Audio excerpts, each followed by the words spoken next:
Hello, आप सभी का स्वागत है उड़ान क्लासेस में। तो यहाँ पे सबसे पहले आप सभी को पता होना चाहिए कि आज फिज़िक्स का रिवीजन क्लास होने वाला है। जितना भी आज तक हम पढ़ाए हैं उसका आज रिवीजन होगा। तो आज जो फर्स्ट चैप्टर है फिज़िक्स में, प्रकाश का प्रवर्तन, रिफ्लेक्शन ऑफ लाइट, इसी का रिवीजन हो रहा है ना। तो सबसे फर्स्ट में यदि प्रकाश का प्रवर्तन में पढ़ते हैं तो सबसे फर्स्ट नाम क्या आता है, प्रकाश के बारे में आता है।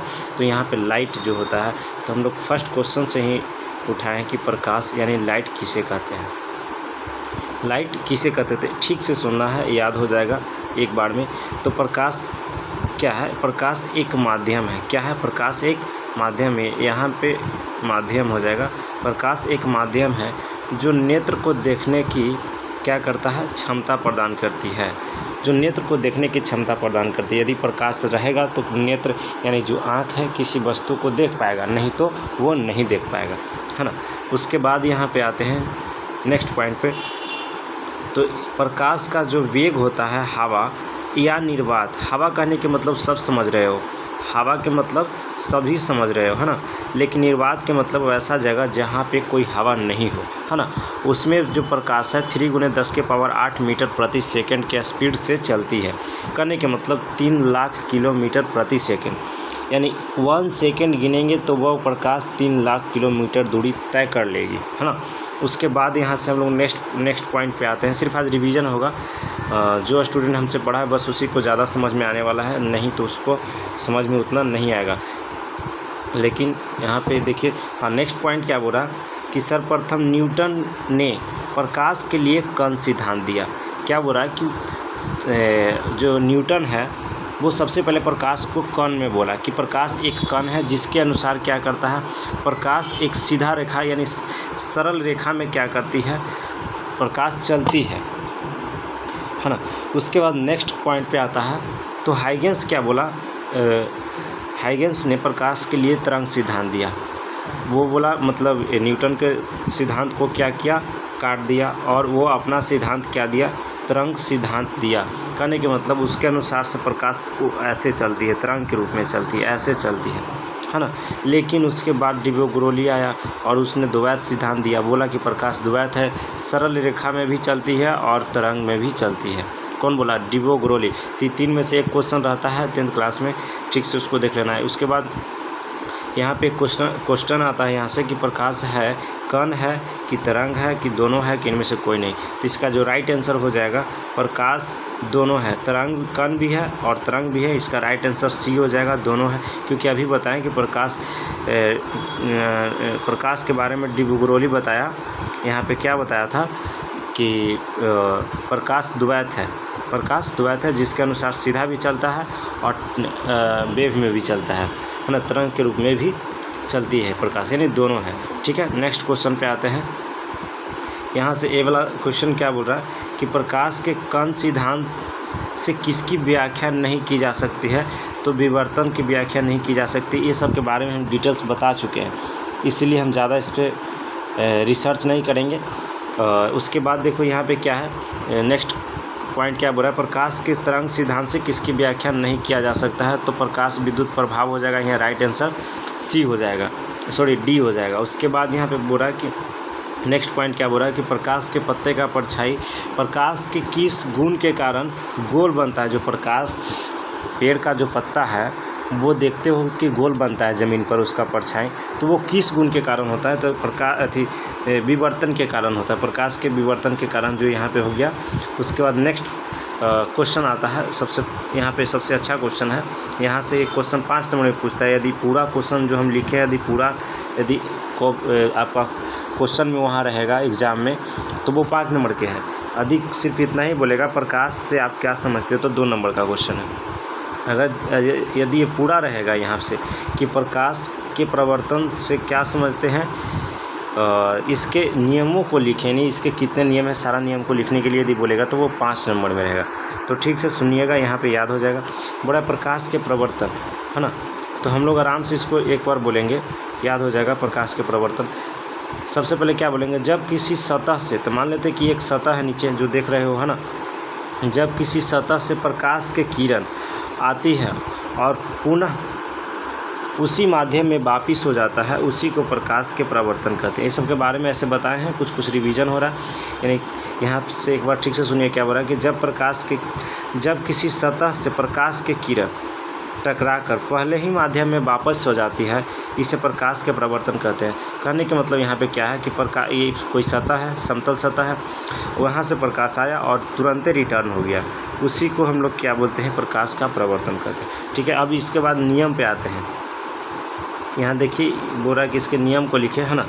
नियम लिखने के लिए बोल रहा है, तो नियम इसका 2 नियम है, याद कर लीजिएगा। यहाँ पे 2 नियम है। पहला नियम क्या बोलता है, यहाँ फर्स्ट लॉ बोलता है कि आपतित किरण और परावर्तित किरण और आपतन बिंदु से खींचा गया अभिलंब तीनों एक ही तल में होता है, तीनों एक ही तल में होता है। नहीं समझ में आएगा क्या बोल रहा है कि आपतित किरण, यानी देखिए यहाँ पे आपतित किरण, यही बोल रहा है आपतित किरण, परावर्तित किरण तथा आपतन बिंदु से खींचा गया अभिलंब, ये जो अभिलंब है तीनों एक ही तल में होता है, यही बोल रहा है ना। अब दूसरा नियम क्या बोलता है, सेकंड नियम देखिए तो क्या बोल रहा है कि आपतन कोण का मान परावर्तन कोण के मान के बराबर होता है। करने के मतलब यहाँ पे ये जो कोण बन रहा है ना, उसके बाद यहाँ पे जो कोण बन रहा है, ठीक से देखिए, यहाँ पे जो कोण बन रहा है, यहाँ से जो कोण बन रहा है, उसके बाद यहाँ कोण बन रहा है, तो दोनों कोण का मान बराबर होगा। यदि 40 डिग्री है तो ये भी 40 डिग्री ऑटोमेटिक हो जाएगा, 40 हो जाएगा, है ना। यदि मान लीजिए कि 30 डिग्री है तो ये भी 30 हो जाएगा। करने का मतलब आपतन कोण का मान परावर्तन कोण के मान के बराबर होता है। इतना चीज़ यदि लिख देते तो आपका 5 नंबर कंप्लीट हो गया। दूसरा नंबर एक बार ठीक से फिर से, आपतित किरण का मान परावर्तित किरण के मान के क्या होता है, बराबर होता है। यानी आपतन कोण का आपतन कोण का मान परावर्तन कोण के मान का बराबर होता है। यानी आपतन कोण को हम लोग आई से डिनोट करते हैं और परावर्तन कोण के आर से। देखिए जैसे यहाँ पे हम क्या करते हैं कि यहाँ से कोई किरण आया, ऐसे निकला, तो ए वाला को हम लोग आई बोलेंगे, आपतन है तो, और इसको आर बोलेंगे, ठीक है। तो यानी आई इक्वल टू क्या हो जाएगा, आर हो जाएगा, है ना। तो यहीं पे ये लिख दिए हम कि आई बराबर क्या है, आर है, ठीक है। अब उसके बाद यहाँ से क्वेश्चन आता है कि आपतन कोण को परिभाषित करें। अच्छा, यहाँ पे बोला कि आपतन कोण को परिभाषित करें, यानी आपतन कोण कहने के मतलब हम यहाँ पे सोचिए कि यहाँ से ऐसे ले रहे हैं और यहाँ से ऐसे, तो ये वाला कोण आपतन कोण है ना। तो ये कोण किससे मिल के बना है, उसी चीज़ को बोलना है। तो आप सभी को पता है कि ये आपतित किरण होता है और ये अभिलंब होता है ना। तो क्या बोलेंगे, आपतित किरण और अभिलंब के बीच में जो कोण बनता है उसे आपतन कोण कहते हैं। मान के चलो बोलेगा कि परावर्तन कोण किसे कहते हैं, यानी ए वाला कोण बोलेगा, तो हम लोग क्या बोलेंगे, अभिलंब और परावर्तित किरण के बीच बने कोण को परावर्तन कोण कहते हैं। ठीक से सुनिएगा, ये कोण बना किससे मिलकर, वही चीज़ बोलना है, ये कोण किससे मिलकर बना, वही चीज़ को बोलना है। चलिए नेक्स्ट क्वेश्चन, क्योंकि ये दोनों क्लियर हो गया, आपतन कोण हो गया क्लियर, परावर्तन कोण भी क्लियर हो गया। नेक्स्ट पे आते हैं, है ना। अब उसके बाद क्या करा है, क्वेश्चन है कि यदि प्रकाश की किरण किसी सतह पर लंबवत आती है तो परावर्तन कोण का मान कितना होगा। यानी लंबवत आएगी, सीधे आएगी तो सीधे वो आई है तो सीधे चली जाएगी, कहने का मतलब 0 डिग्री। इसका राइट आंसर सी होगा। आपको पता होगा क्योंकि लंबवत कहने के मतलब लंब की तरह आएगी तो ऊपर से आया तो ऊपर ही रिटर्न हो जाएगा ऐसे। यानी यहाँ पे कोई कोण नहीं बन रहा है, यानी 0 डिग्री की बन रहा है ना। बस यही हम कहना चाह रहे हैं। अब उसके बाद देखिए यहाँ पे क्या बोल रहा है, इसका राइट आंसर सी हो जाएगा। अब उसके बाद क्या कराए, नेक्स्ट क्वेश्चन को देखिए, प्रकाश किसी सतह से 40 डिग्री कोण बनाकर क्या करती है, आपतित होती है, तो परावर्तन कोण का मान क्या होगा। देखो 40 डिग्री कोण बनाकर किसी सतह पे आया है, तो ऐसा हम थ्योरी बता चुके हैं कि मान लेते हैं कि यहाँ से ये लाइन लिए हैं और जो किरण है वो इस सतह के साथ 40 डिग्री कोण बनाकर आ रही है ना। और उसके बाद यहाँ से जाएगी और बीच में अभिलंब है, तो बोला कि ये वाला जो कोण है कितना होगा। तो हम बताएं हैं कि पहले ए वाला कोण निकालेंगे। तो ए वाला निकालने के लिए हम बताएं कि क्या बोले हैं कि 90 में से पहले 40 को घटा देंगे, है ना। यानी ए वाला कोण 50 आ जाएगा। तो ए वाला कोण पूछ रहा है तो ऑटोमेटिक 50 होगा, क्योंकि हम बता चुके हैं कि दोनों क्या होता है, बराबर होता है ना। तो इसका कितना हो जाएगा राइट आंसर, 50 डिग्री हो जाएगा, यानी 50 डिग्री। कहाँ चला गया, इसका राइट आंसर ये वाला हो जाएगा, बी हो जाएगा, बी हो जाएगा उसका राइट आंसर। एक बार ठीक से क्वेश्चन देख लेना है, बी हो जाएगा, ठीक है। उसके बाद नेक्स्ट क्वेश्चन क्या कहता है, यदि आपतन कोण x डिग्री है तो परावर्तन कोण क्या होगा। तो हम बोलें कि आपतन कोण परावर्तन कोण बराबर होता है, आपतन कोण x तो परावर्तन कोण भी x हो जाएगा। इसका राइट आंसर ये हो जाएगा, है ना। अब उसके बाद नेक्स्ट टॉपिक अलग ही आ गया, जो क्या है, दर्पण। है ना। दर्पण, मिरर, मिरर क्या है तो एक बार ठीक से सुनना है, याद हो जाएगा। मिरर के बारे में हम बता देते हैं, है ना। तो मिरर क्या हम ऐसा बताए हैं, ऐसे क्या बोला कि जब कांच के एक सतह को कलाई कर देते हैं और दूसरी सतह से प्रकाश का परावर्तन होता है, प्रकाश दर्पण कहलाता है, यानी मिरर कहलाता है। कहने के मतलब आपके घर में जो शीशा है, एक साइड में देखिएगा कि क्या हो रहता है, कलाई किया हो रहता है, पेंट किया हो रहता है ना, और दूसरा सतह से हम लोग चेहरा को देख ले पाते, तो वही दर्पण है। दर्पण कहने के मतलब कोई कांच का कोई टुकड़ा है, ठीक है, उसको हम एक सतह को पेंट कर देंगे, दूसरा सतह से प्रकाश क्या होगा, रिटर्न हो जाएगा, उसी को दर्पण कहते हैं। याद हो गया होगा, है ना। उसके बाद देखिए, यदि याद नहीं हो तो पीछे करके मेरा बात को फिर से सुनिए, है ना। और उसके बाद करा दर्पण कितने प्रकार का होता है, तो दर्पण 2 प्रकार का होता है, एक समतल, एक गोलीय। समतल दर्पण कहने का मतलब जिसका सतह समतल होता है, जैसे मोबाइल, शीशा, ऐना किस्म, है ना। तो जिसका सतह क्या होता है, समतल होता है, जैसे बोर्ड हो गया, तो वही दिमाग में रखना है, जिसका सतह समतल होता है वो समतल दर्पण। और गोलीय दर्पण क्या कहता है कि जिसका सतह गोल होता है, कहने का मतलब गोल होता है, उसे गोलीय दर्पण। दिमाग में ये रखना है, जिसका सतह समतल होता है समतल दर्पण, और जिसका गोल होता है गोलीय दर्पण, ठीक है। नेक्स्ट क्वेश्चन, अब गोलीय दर्पण 2 प्रकार का होता है। देखिए गोलीय दर्पण, यहाँ पे हम क्या बोलें कि गोलीय दर्पण हो गया, ठीक है।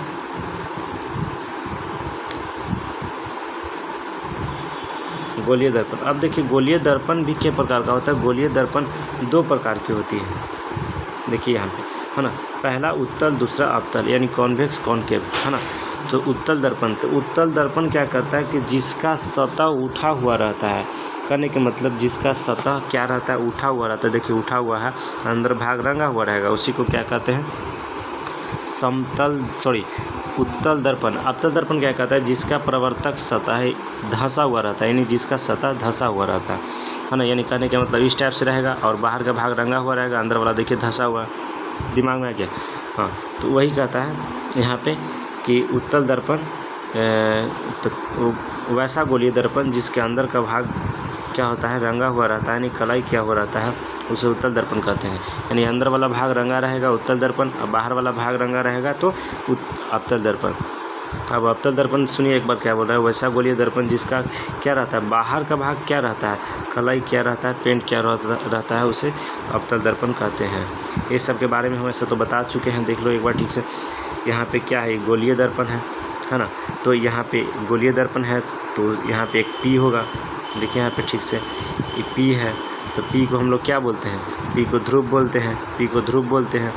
और एफ को क्या कहते हैं, फोकस कहते हैं। उसके बाद सी आता है वक्रता केंद्र, है ना। तो इस सब के बारे में बता दिए हैं, वक्रता केंद्र किसे कहते हैं, सब सारा चीज़ हम बताया हुआ है। तो नेक्स्ट पॉइंट पे आते हैं।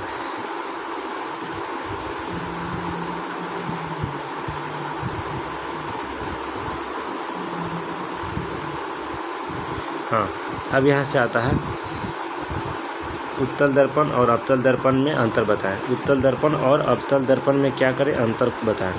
तो यहाँ पे उत्तल दर्पण और अवतल दर्पण में अंतर बताने के लिए हम लोग क्या करेंगे, बीच से डिवाइड करेंगे, यानी घेर देंगे, है ना।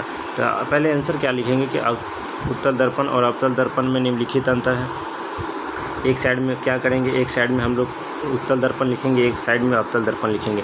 और जो चीज़ आप उत्तल अवतल में जानते हैं उसी चीज़ को लिखना है। उत्तल दर्पण में क्या आप जानते हैं कि उत्तल दर्पण में अंदर का भाग क्या रहता है, रंगा रहता है, तो वही लिख देना, अंदर का भाग कलाई किया हो रहता है। अवतल दर्पण में बाहर का भाग कलाई किया रहता है ना। उसके बाद उत्तल दर्पण में हमेशा कैसा बनता है, काल्पनिक प्रतिबिंब बनता है। याद रखिएगा, हम बता चुके हैं, उत्तल दर्पण में हमेशा काल्पनिक प्रतिबिंब बनता है, और अवतल दर्पण में काल्पनिक और वास्तविक दोनों बनता है। अवतल दर्पण में काल्पनिक भी बनता है, वास्तविक भी बनता है। और उत्तल दर्पण में अगर नेक्स्ट पॉइंट की बात करते हैं, उत्तल दर्पण में देखिए हमेशा छोटा प्रतिबिंब बनता है, यानी उत्तल दर्पण में कभी भी वस्तु के बराबर प्रतिबिंब नहीं बनेगा, वो हमेशा छोटा बनेगा। जितना बड़ा तुम हो उससे छोटा ही प्रतिबिंब बनेगा, जितना बड़ा पेन है उससे छोटा बनेगा। और लेकिन अवतल दर्पण में क्या होता है कि बड़ा भी बनता है, छोटा भी बनता है, और बराबर, कहने का मतलब जितना बड़ा पेन लिए हैं तो पेन के बराबर भी बन सकता है, उससे छोटा भी बन सकता है, उससे बड़ा भी बन सकता है। चलिए बढ़िया बात है। नेक्स्ट पॉइंट को देखते हैं, तो क्या कहता है, उत्तल दर्पण को अपसारी दर्पण कहते हैं।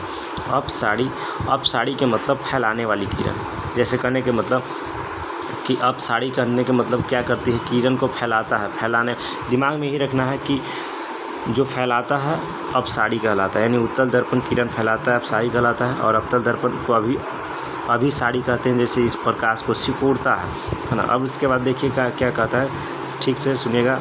उत्तल दर्पण का उपयोग लिखें, यानी इसका यूज लिखना है, कहाँ कहाँ यूज होता है। तो इसका निम्नलिखित यूज है। पहला नंबर में सुनते हैं, उत्तल दर्पण का उपयोग मोटर गाड़ी के साइड मिरर में करते हैं। कहाँ करते हैं? मोटर गाड़ी के साइड मिरर, जो गाड़ी देख रहे हो ना, शीशा लगा हुआ रहता है पीछे देखने वाला, वहाँ करते हैं। ठीक है, नेक्स्ट पॉइंट को, सड़क के किनारे परावर्तक रोशनी में करते हैं। यानी उत्तल दर्पण का उपयोग सड़क के किनारे परावर्तक रोशनी, कहने के मतलब कि जो सड़क पे जो लाइट लगा हुआ रहता है, देखिएगा वो लाइट उत्तल दर्पण लगा हुआ रहता है क्योंकि प्रकाश को फैलाता है ना। अब उसके बाद नेक्स्ट पॉइंट को देखते हैं, उत्तल दर्पण का उपयोग शोरूम के निगरानी में करते हैं। शोरूम के निगरानी करने का मतलब इसमें जो प्रतिबिंब हम अभी जस्ट बताएं कि इसमें जो प्रतिबिंब है, इमेज है, वो सबसे छोटा बनता है ना। तो जैसे बड़ा घर है तो उसको हम छोटा चीज़ में देख पाते हैं, इसीलिए हम शोरूम के निगरानी में करते हैं। सब सारा चीज़ बताया हुआ है, कुछ दिमाग में आ रहा होगा। उसके बाद क्या करें, उत्तल दर्पण को पहाड़ी क्षेत्र में तीखे मोड़ पर करते हैं। कहने के मतलब पहाड़ी क्षेत्र है जहाँ पे ऐसे ऐसे पहाड़ रहता है ना, ऐसे पहाड़ रहता है, ऐसे ऐसे पहाड़ रहता है ना। तो ये रोड है, मान लीजिए इसी पे रोड है, तो अचानक यहाँ पे मोड़ आता है, इसीलिए हम यहाँ पे उत्तल दर्पण लगा देते हैं ताकि उधर से आने वाला गाड़ी दूर से ही पता चले, है ना। अब उसके बाद देखो, यहाँ से इसमें से एक क्वेश्चन आएगा एग्जाम में, ध्यान से सुनिएगा। कौन आएगा ये थोड़ा सा बता सकते हैं, बता देंगे, ऐसा नहीं कि बोल देंगे वही आएगा, लेकिन आ भी सकता है।